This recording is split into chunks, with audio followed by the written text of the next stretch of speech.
Afurika nicyo gihugu gifite imitungo myinshi, ariko igitangaje ni nacyo gihugu gifite intambara nyinshi. Ese biterwa n'iki?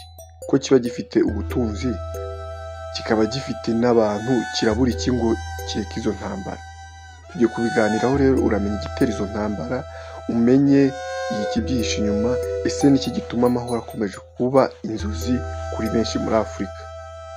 Kuki badashyira hamwe ngo bashake amahoro? Ese mubona ari iki gikwiye gukorwa kugira amahoro agaruke muri Afurika? Ni abanyamahanga bagomba kuza kuyatugarurira? Ni inshingano z'abanyafurika? Mbese byose tugiye kubiganiraho muri iki kiganiro. Jye Abu Dhabi, iyi ni Habineza TV.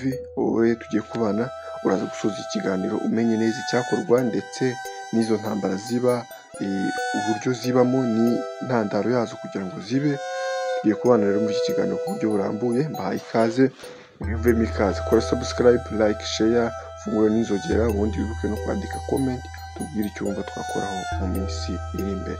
Mbahaye ikaze ku buryo burambuye. Yego, reka duhere rero ku mpamvu z'ingenzi zituma intambara ziba. Intambara nyinshi muri Afurika zifite inkomoko ku bintu bitatu by'ingenzi. Ikintu cya mbere, ubusahuriro bw'abakoloni. Abakoloni baragabanyije umugabane batitaye ku moko, bituma nyuma y'ubwigenge habaho amakimbirane. Icyo ni icya mbere. Icya kabiri, ubutegetsi bubi. Abayobozi bamwe bakoresha imbaraga bakirengagiza uburenganzira bw'abaturage. Icyo ni icya kabiri. Icya gatatu, ubutunzi bw'amabuye y'agaciro. Nk'uko tubibona muri Kongo Kinshasa, aho koruta na diyama byabaye intandaro y'imirwano idashira. Tujye ku kindi, ingero z'intambara za Afurika.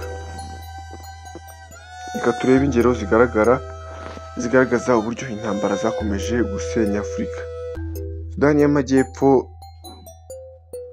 y'Amajyepfo yayo, intambara yamaze imyaka myinshi isiga igihugu gishya, ariko imvururu ziracyariho.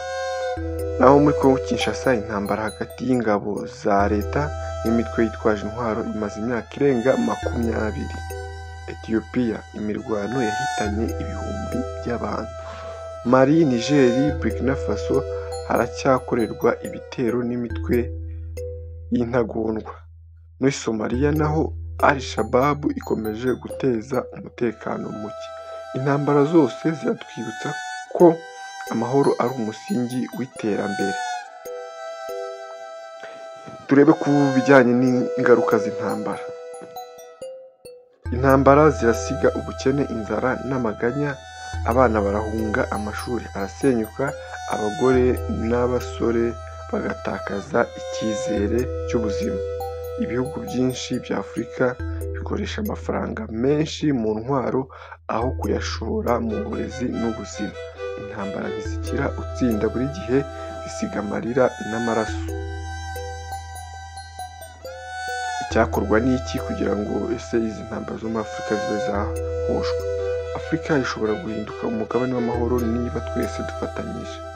Dore ibyo twakora. Icya mbere, kuganira aho kurwana. Nubwo bamwe mu bayobozi ba Afurika benshi bigoye kubyumva, gushyiraho ubuyobozi bwiza bushingiye ku kuri n'ubutabera. Icya gatatu, kwishyira hamwe nk'abanyafurika. Afurika yose igakora ihuriro, bakajya baganira ku iterambere rya Afurika. Icya kane, kurinda umutungo wacu n'amabuye y'agaciro.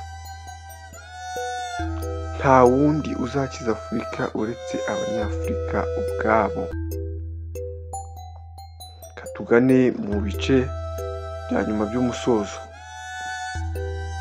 Intambara ntizigira igisubizo kirambye. Amahoro niyo nzira y'ukuri iganisha ku bukungu, ubwiyunge no ku buzima bwiza. Twubake Afurika y'amahoro, y'ubumwe n'iterambere. Ndabashimiye rero mwese twabanye muri iki kiganiro. Nitwa Abu Dhabi, iyi ni Habineza TV. Kora subscribe, fungura inzogera, nurangiza umanuke hepfo gatoya ukande kuri like, ujye muri comment wandikemo ibyo wumva twakoraho ubutaha, ubundi ukoreshe sharing ku nshuti zawe iki kiganiro niba cyagufashije. Ndagushimiye rero, icyo ngusaba ni ukujya ubana na Habineza TV, Imana ibarinde.